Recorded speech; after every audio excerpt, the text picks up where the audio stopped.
And this is rezoned from A1 Agricultural Forestry District to A3 Development Agricultural District. Tax map 65, parcels 1 and 2 located Washington Pike, Loudon County, Tennessee, situated in the 4th Legislature. Trying to do some estate planning, and this particular parcel divided off, I believe there was a niece or a family member that lives there. Yeah, I remember this.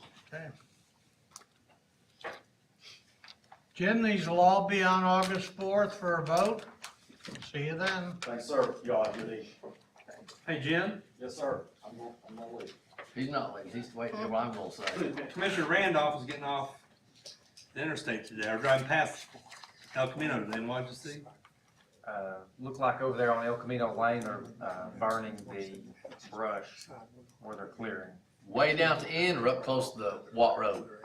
In the middle. More Man, that would be- towards Watt Road, Huh? more towards Watt Road. Well, that's gonna be Maddox, possibly in Knox Well, County. no, this is just west of the Trump store, right?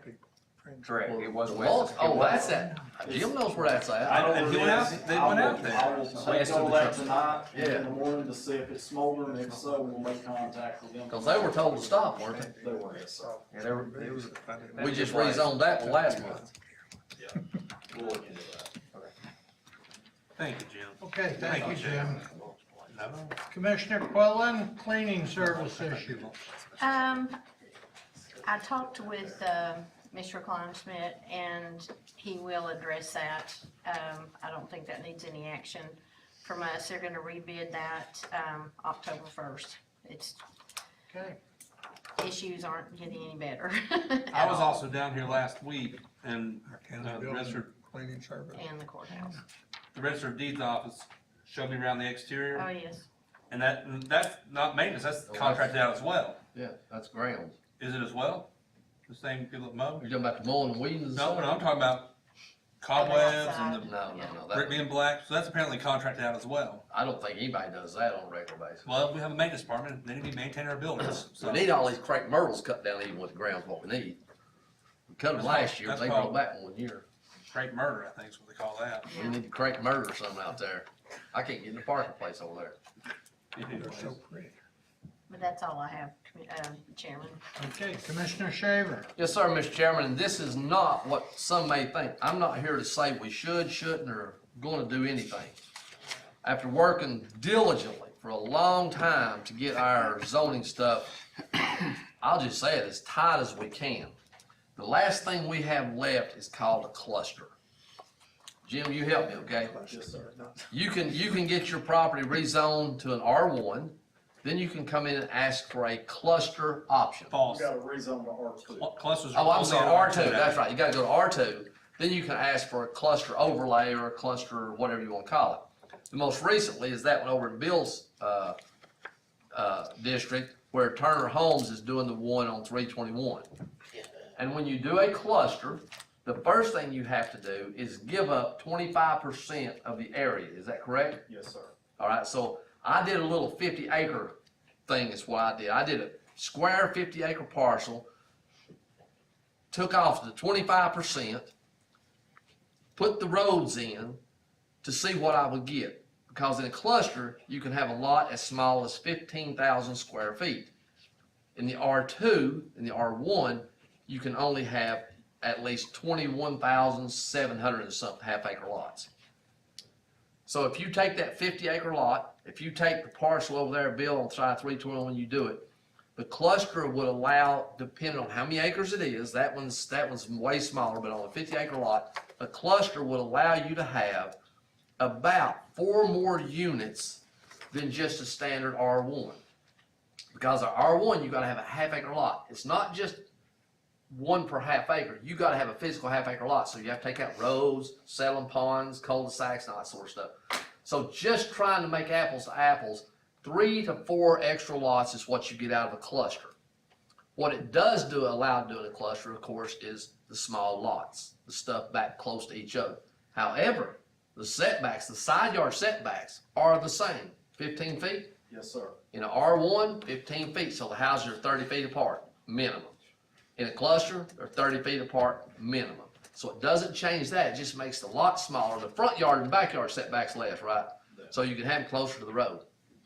what's happening in our cluster developments nearly all the time, and we looked at a long time at some maps and stuff, there's one up on Dunn Ridge called Farmstead, it's a cluster. The developers are using the retention ponds as that 25% out. And what I want to do is just briefly read you part of this about a cluster. The purpose of the cluster is to develop an option to encourage clustering of residential development, promoting more creative design options based on the size, shape, natural resources of the site, which have direct implications on development.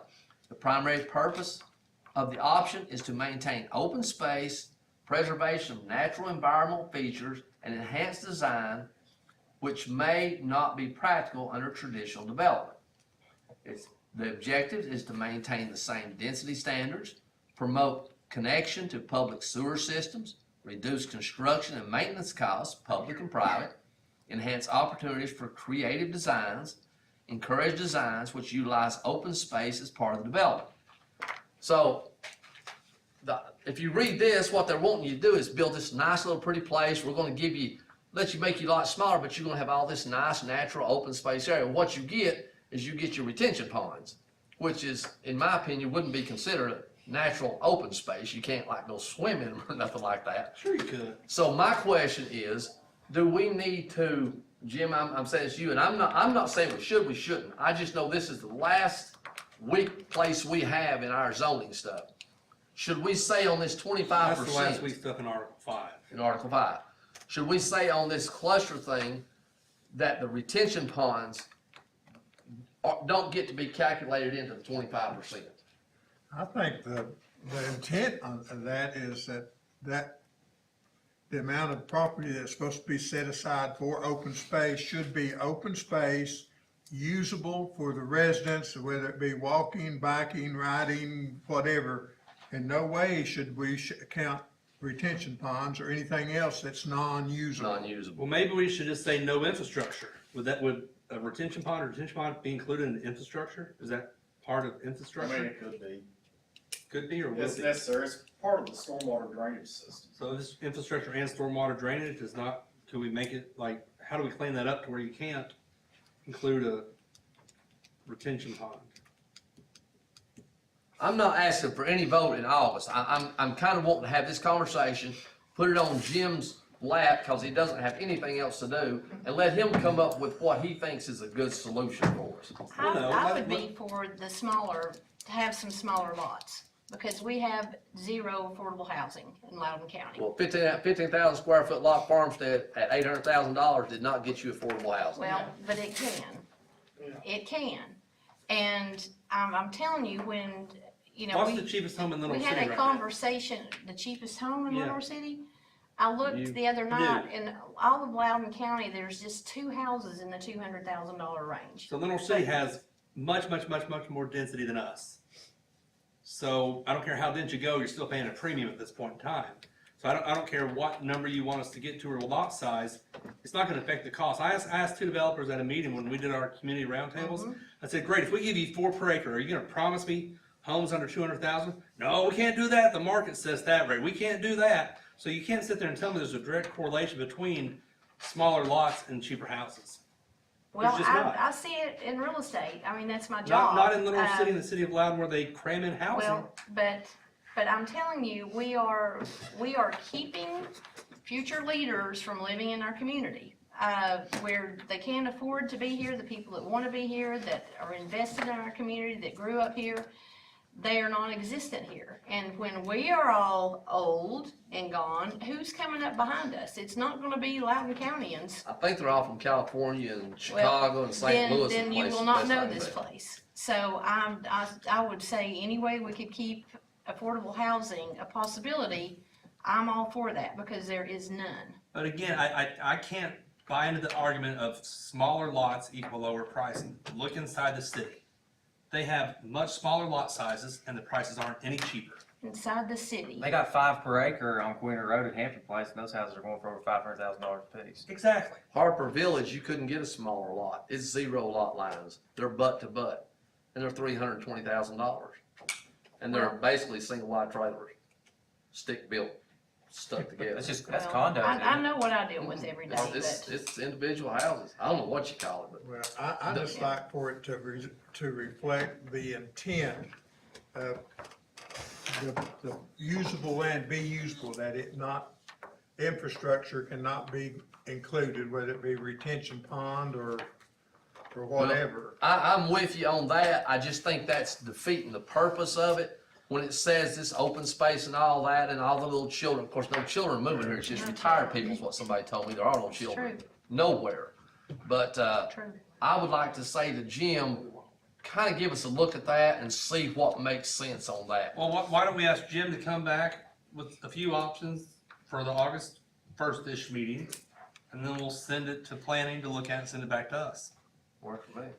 If he can get it done that length of time, there's no rush, there's no hurry. I mean, I'm not in a big rush. I was gonna say, Jim's back there shaking his head now, we're putting a timeline on him. No worries, we're I have gonna faith go. in Jim. Jim is good. Jim's Probably slammed. already got it figured out. I'm on Realtor.com, and I'm inside the city of Lenore City, and I selected new construction. The cheapest new construction on Realtor.com is a double wide trailer that's 1,500 square feet for $369,000. The cheapest new build inside the city is $409,000. The And those average- have the crazy average small listing lots. in May in Loudon County was 569,000. I So understand nobody that, can but we afford to can't live dictate here. material prices, we can't dictate the market. We So can't, the people that can afford to live here, 15% of the houses on the market is what they can afford. And those houses need tons of repairs and nobody can afford to buy them and fix them up. But how So- can we, sitting in can't. these chairs, control the market? Can't.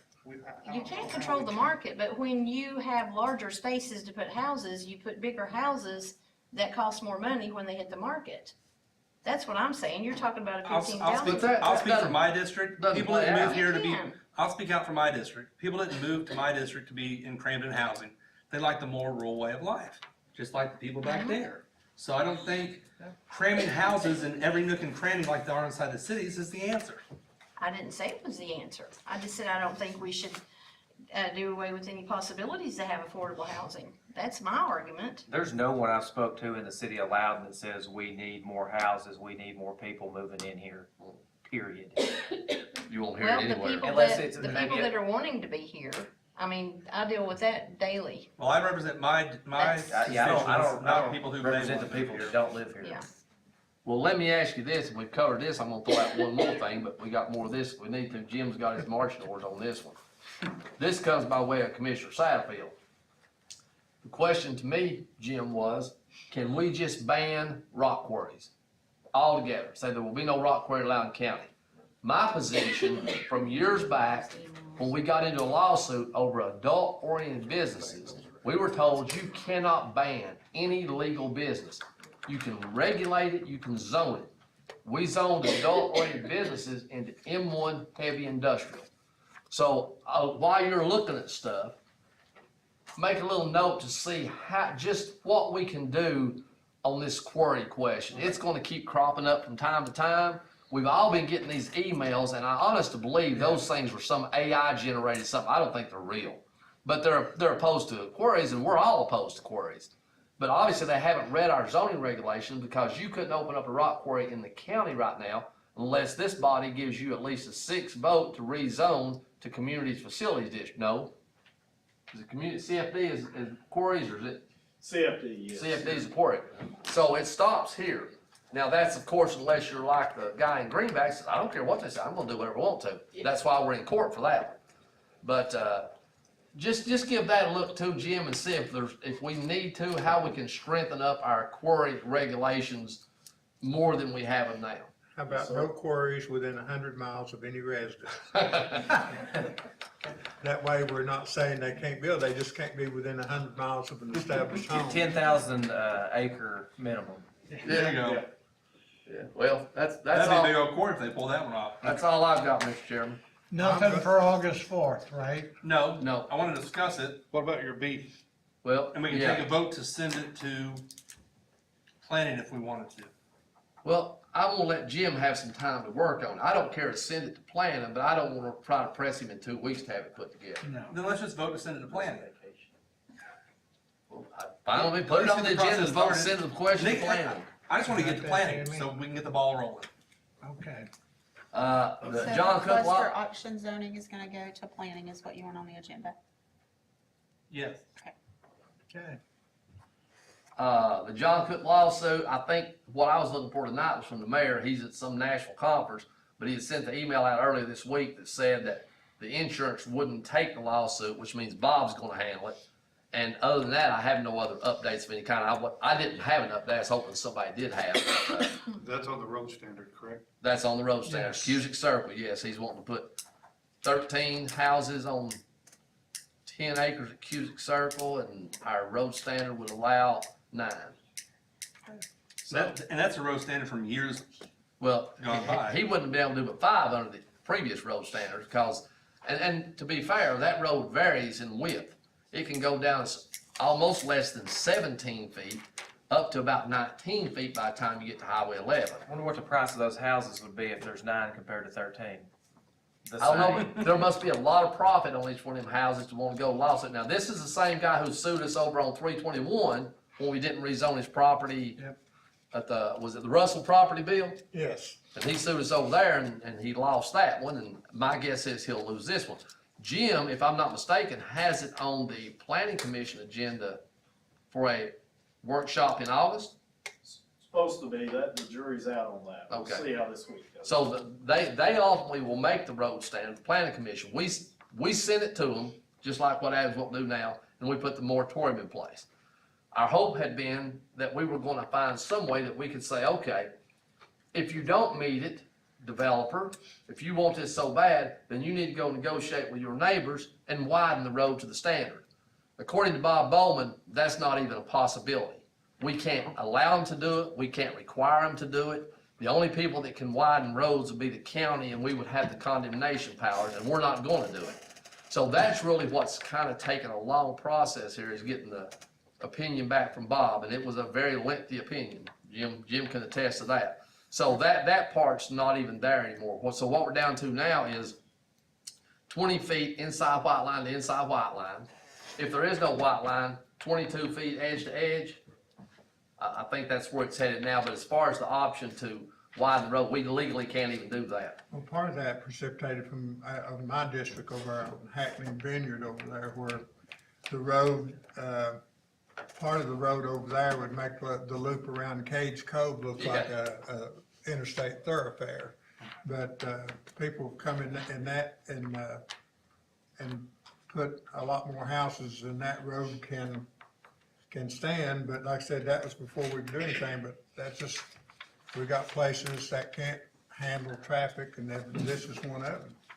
And this came directly, I know there's been some criticism in certain circles, but this came directly from all of our meetings that we had at Greenback and Highland Park and Eaton's Crossroads, everywhere we did. 100% of the citizenry said, we don't want all this high density on these little bitty roads. We just don't want it, we don't want it, we don't want it. So that's where this all derived from. We didn't just sit up here and make it up. This is at a recommendation of the people that live here. What, do we have 4 of those meetings? I in 4 think so, and different then parts of and the there's county? multiples here, conversations Yeah. on it. What did you say is on the planning commission about this? Did About you- the road, Yeah, Possibly a workshop. about this I've got a particular meeting thing, planned for about this week. John Cook's property? no, or no, no, is no, that no, just no, the no, road? there's nothing Just about the that, road. that's Okay, going to court gotcha. now. Okay. By the time it gets to court, so much of that lawsuit was talking about the moratorium. Well, the moratorium will be gone by the time we ever get to court, which I wish it'd been gone a long time So ago. y'all are just discussing the road standard? Yes. Okay, gotcha. Mr. Chairman, now that's all I have. Commissioner Waller.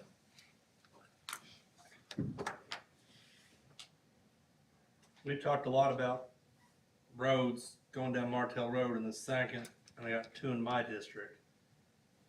Are there any updates on any of those?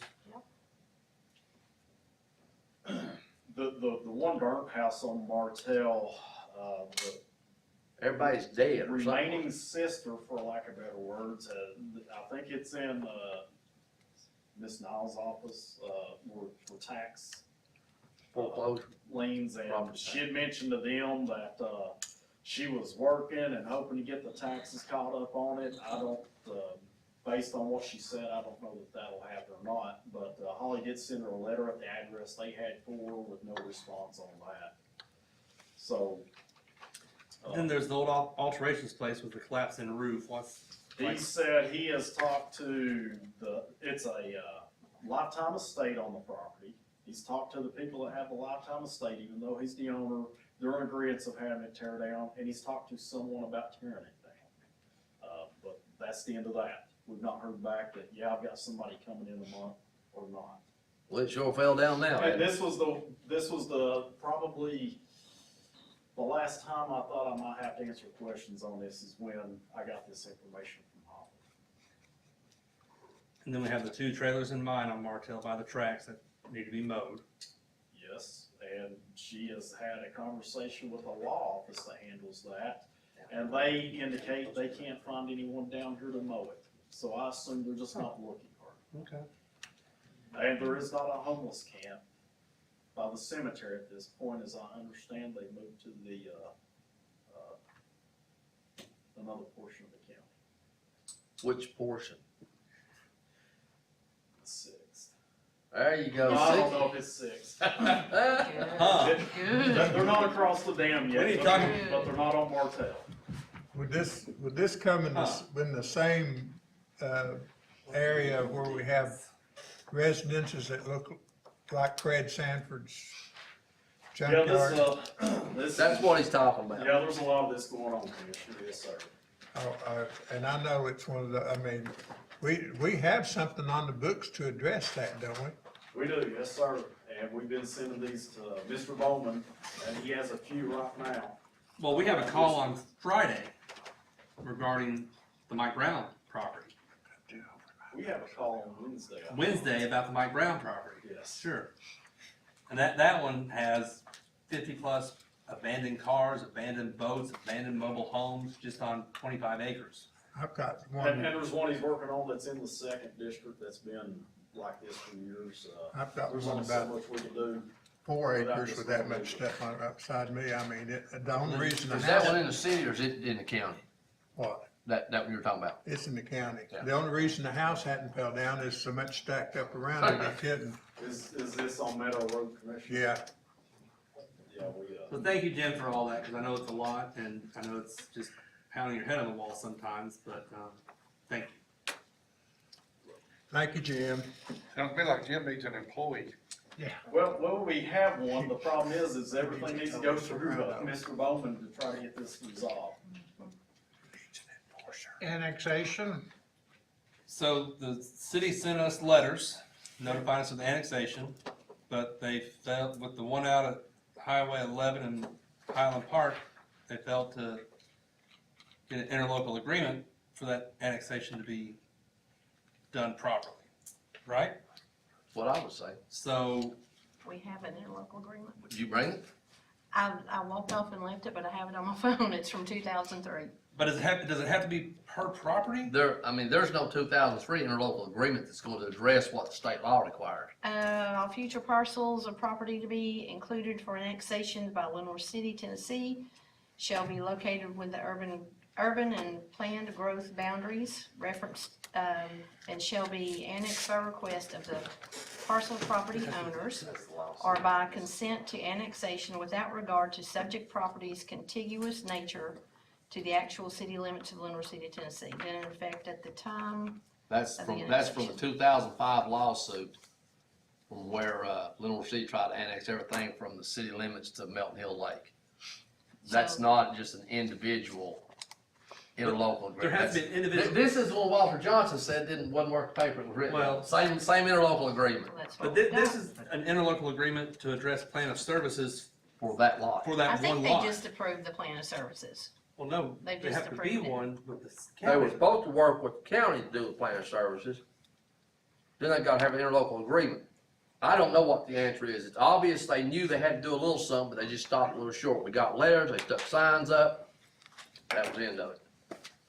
And this isn't gonna stop. I saw Bob Bowman on Thursday of last week, Bye, Jim. and the mayor was there, and I asked Bob to please take a look at that, and to please get with Mayor Bradshaw, and with Mayor Akins, and surely they can come up with some kind of interlocal agreement that would address this situation. But it has to be per each individual annexation that's Each one will not have to have contiguous one. with the county Whatever it needs to be, but or with I the asked, city. so maybe we can follow up with Mr. Bowman, and maybe we can follow up with Mayor Bradshaw and see if they've got started on that. Well, This was on Thursday. That one one for this particular annexation, and if there's another one, they have to have another one. Correct. Yes, There's that's not a state law. there's not a one you covers have to have a all. plan of services for all the interceding area between A and B. And, but again, Walter Johnson told us that wasn't worth the paper it's written on.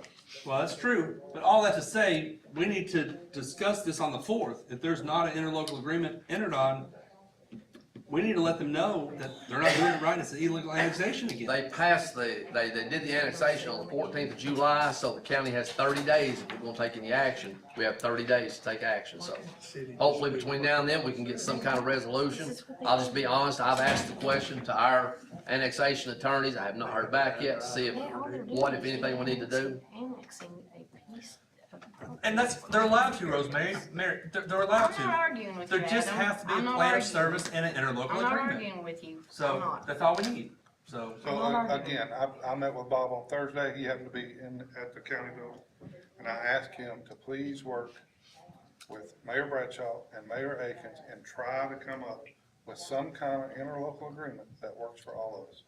Keep us a placeholder on the August election in case we need to vote on something.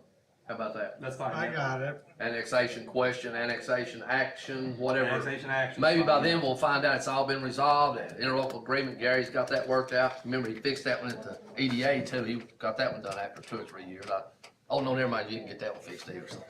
Okay, I'll keep the spot, we can always pull it if we have to. Oh, yes. All right, That's all I got there, sir. Thank you. Aaron, you're up. Thank you, Mr. Chairman.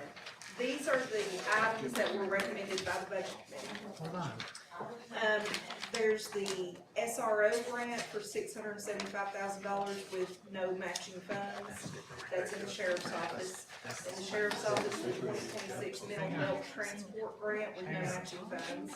In the senior center, the 2026 ETHRA/Office of Aging.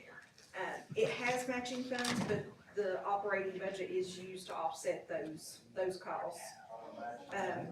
To reapprove the FY 2026 ETHRA renovation competitive grant. This particular grant changed when the quotes were submitted, which changed the matching funds.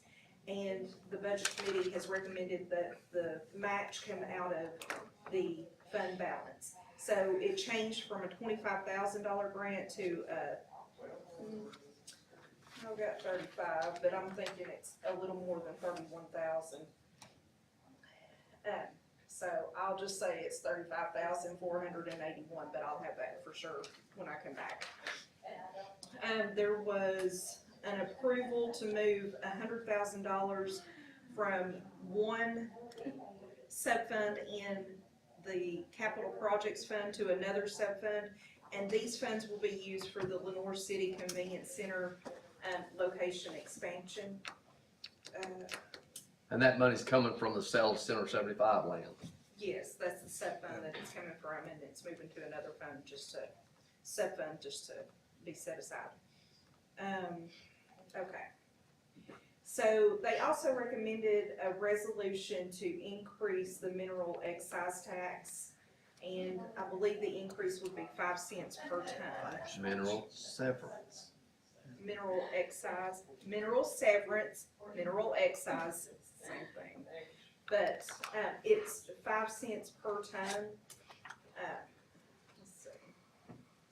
There was a request to move money from a trade line item into a wage line item, which was for truck drivers in the amount of $4,200 in the highway department.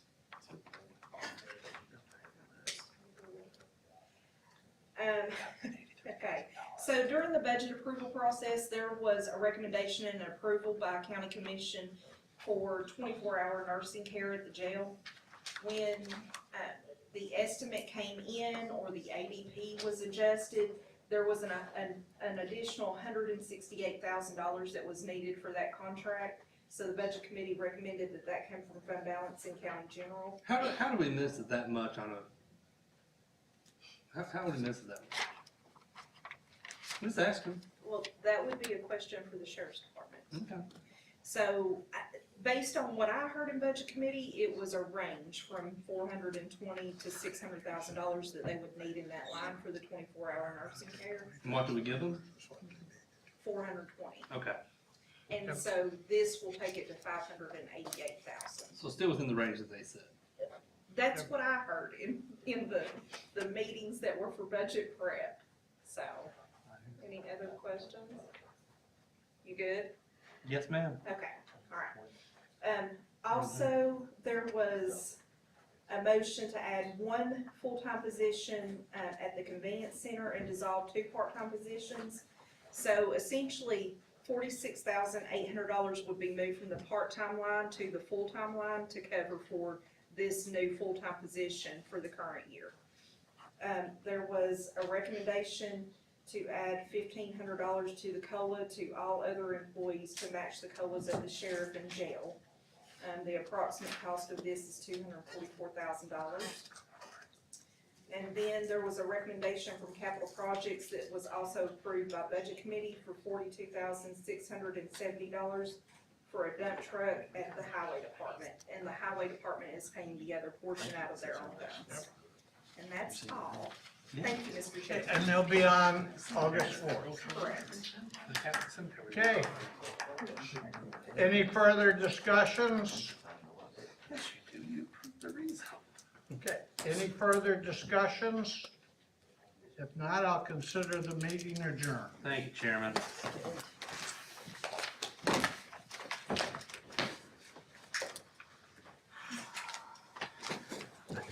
This meeting has been brought to you by Hinesville.